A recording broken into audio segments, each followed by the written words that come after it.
السلام علیکم ورحمۃ اللہ وبرکاتہ۔ تو میں ابھی مسجد میں بیٹھا ہوں، اللہ تعالیٰ کے گھر میں بیٹھا ہوں۔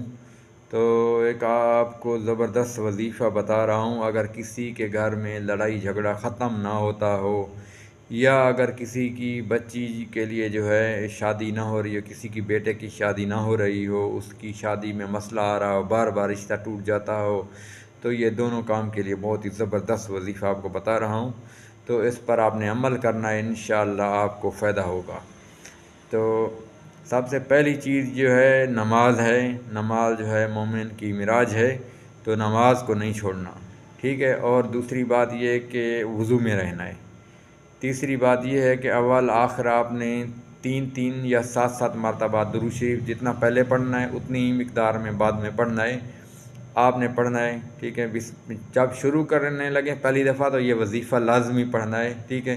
بسم اللہ الرحمن الرحیم لازمی پڑھنا ہے، ٹھیک ہے۔ تو اگر آپ کو اعوذ باللہ من الشیطان الرجیم بسم اللہ الرحمن الرحیم ایسے پڑھ لیں تو بہتر ہے، ٹھیک ہے۔ پھر آپ نے جو آیت میں آپ کو بتا رہا ہوں آپ نے وہ آیت پڑھنی ہے، سلام قولا من رب الرحیم، ٹھیک ہے۔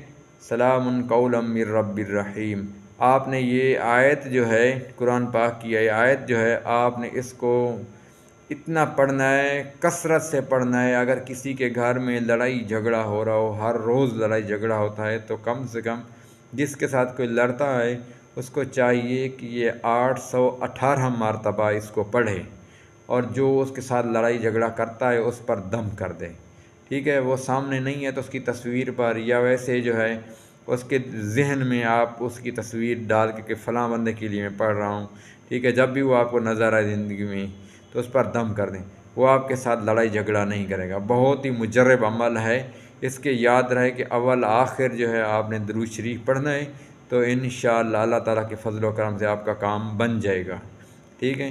تو یاد رہے کہ جو بندہ 5 وقت نماز پڑھتا ہو اور مجھے سبسکرائب بھی کرے گا، اور جو ہے دین جو ہے صحیح معنی سمجھے گا اور عمل کرے گا، تو اس کو میری طرف سے اجازت ہے۔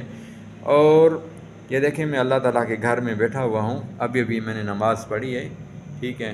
تو یہ اللہ تعالیٰ کا گھر ہے۔ تو بہن بھائیوں سب سے گزارش ہے، ضروری چیز ہے نماز۔ دوسری بات ہے کہ اللہ تعالیٰ پر یقین رکھنا، اور اللہ تعالیٰ کے جو ہے کلام اللہ پر جو ہے آپ نے یقین رکھنا ہے، یعنی قرآن مجید پر یقین ہونا چاہیے آپ کو، ٹھیک ہے۔ تو آپ یہ پڑھیں گے تو انشاءاللہ آپ کا کام بن جائے گا ضرور۔ السلام علیکم ورحمۃ اللہ وبرکاتہ۔